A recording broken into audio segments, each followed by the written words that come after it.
यहूदी, ईसाई और इस्लाम का पवित्र स्थल यरूशलेम। उससे पहले हमारे चैनल को सब्सक्राइब करें और बेल आइकॉन को दबाएं, जिससे आपको नोटिफिकेशन मिल जाएगी। यरूशलेम या यरूशलेम बहुत ही प्राचीन शहर है। यहाँ के सुलेमानी प्राचीन मंदिर के परिसर में अब मस्जिद, चर्च और यहूदियों के स्थान बन गए हैं। यह पहले 937 ईसा पूर्व में बना था।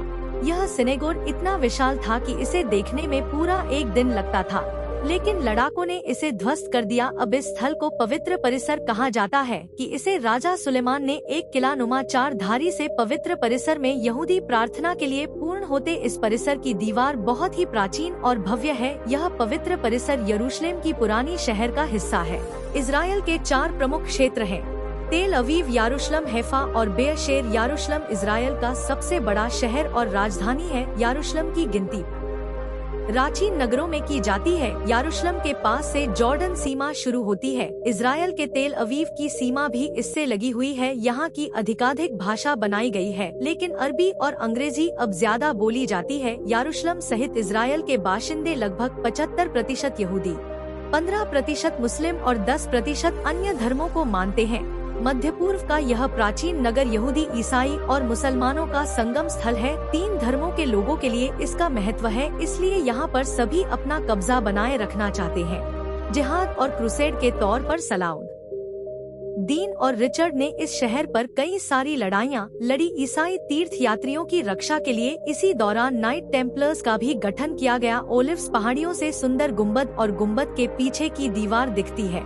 जो 1 वर्ग किलोमीटर की पहाड़ी दीवारों से घिरी हजारों सालों का इतिहास है।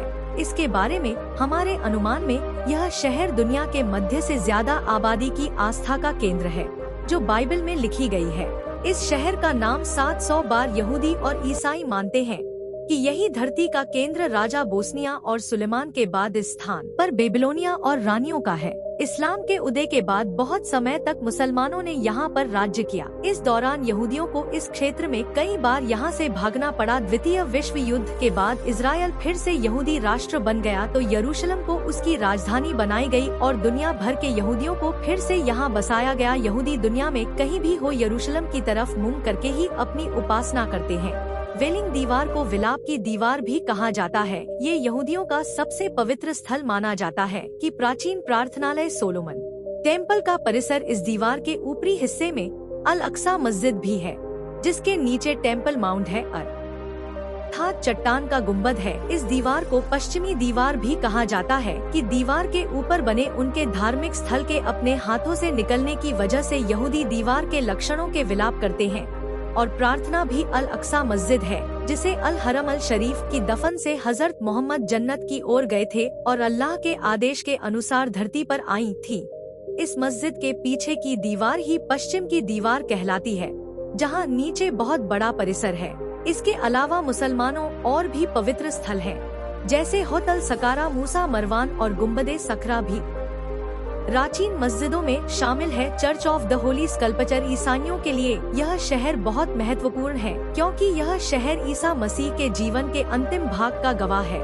ईसाइयों का मानना है कि ईसा एक बार फिर यरूशलेम आएंगे। पुराने शहर की दीवारों से सटा एक प्राचीन पवित्र चर्च है, जिसके बारे में मान्यता है कि दफन पर प्रभु जीसस पुनः जी उठना भी माना जाता है कि यही ईसा के अंतिम भोज का स्थल है। यह चर्च ईसाई क्वार्टर के क्षेत्र में अब बात करता है। विवा डोलोरोसा के बारे में, यह वह क्षेत्र है जहां से जीसस को क्रॉस के साथ ले जाया गया था। इसे दुख या पीड़ा का मार्ग माना जाता है। यह एक रोमन कैथोलिक चर्च है जो सेंट स्टीफन गेट के पास है। इस चर्च के पास ही सेंट एना का चर्च भी है, जो 12वीं सदी में निर्मित हुआ था। तो दोस्तों, आपको हमारी आज की यह वीडियो पसंद आई होगी और आपको कुछ नया जानने या सीखने को मिला होगा। दोस्तों, आपकी नज़र में जेरूसलम का और क्या महत्व है, नीचे कमेंट सेक्शन में जरूर बताएं। और अगर इस वीडियो से आपको कुछ नया जानने या सीखने को मिला या फिर इंटरेस्टिंग लगा, तो प्लीज इस वीडियो को एक लाइक करके अपने फ्रेंड और फैमिली में जरूर शेयर करें। और यदि आप इस चैनल पर नए हैं